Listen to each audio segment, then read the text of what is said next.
జగన్మోహన్ రెడ్డి గారి మీద ఉన్న అవినీతి కేసుల్ని అందరికీ అర్థమయ్యే భాషలో చెప్పే ప్రయత్నం చేస్తాం. మీకు జనరల్ గా ఎంఆర్ఓ ఆఫీస్కి పోయి అలవాటు ఉంటుంది. ఈ ఎంఆర్ఓ లంచం తీసుకోడు, చాలా నీట్ గా ఉంటాడు. కానీ ఎంఆర్ఓ ఆఫీస్ ముందు ఒక పాను కొట్టు ఉంటుంది. ఈ పాను కొట్టు ఎవరిది?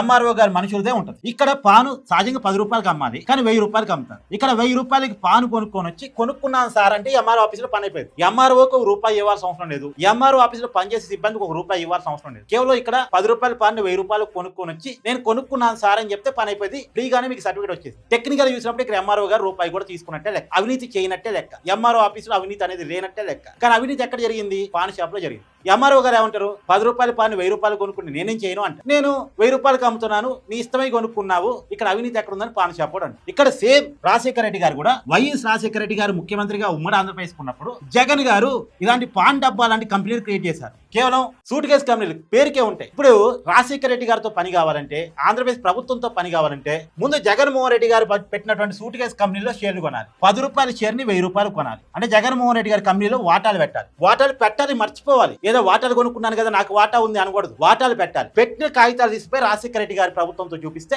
అక్కడ మీకు ఏ పని కావాలని నడిచేది. పని కావాలా, పేమెంట్ కావాలా, టెండర్ కావాలా, ఖనిజాలు కావాలా, గనులు కావాలా, అంటే ఇక్కడ చేసే పేమెంట్ బట్టి ఇక్కడ పని అవుతుంది. పేరుకి ఇక్కడ రాజశేఖర రెడ్డి గారు అవినీతి చేయనట్టే లెక్క. మంచిగా వైట్ చొక్కా వేసుకొని, వైట్ పంచ కట్టుకొని, మంచిగా నవ్వుతూ అవినీతికి విరుద్ధంగా ఉన్నట్టే లెక్క. రాజశేఖర రెడ్డి గారు అంటారు, నేను ఎక్కడ రూపాయి తీసుకున్నాను నీ కాడ నుంచి అంటారు. తర్వాత ఇక్కడ జగన్మోహన్ రెడ్డి గారు అంటారు, నీ ఇష్టమై కొనుక్కున్నావయ్యా 10 రూపాయల షేర్ 1000 రూపాయలు, ఇక్కడ దీనికి దానికి ఏం సంబంధం అని ఆయన అంటారు. అంటే దొరకకుండా చేసేటువంటి అవినీతి. ఇలాంటి అవినీతిని జగన్మోహన్ రెడ్డి గారు క్రియేట్ చేశారు. దాని మీద 2011లో దాదాపు 11 సిబిఐ కేసులు, 9 ఈడీ కేసులు జగన్మోహన్ రెడ్డి గారి మీద పెట్టడం జరిగింది.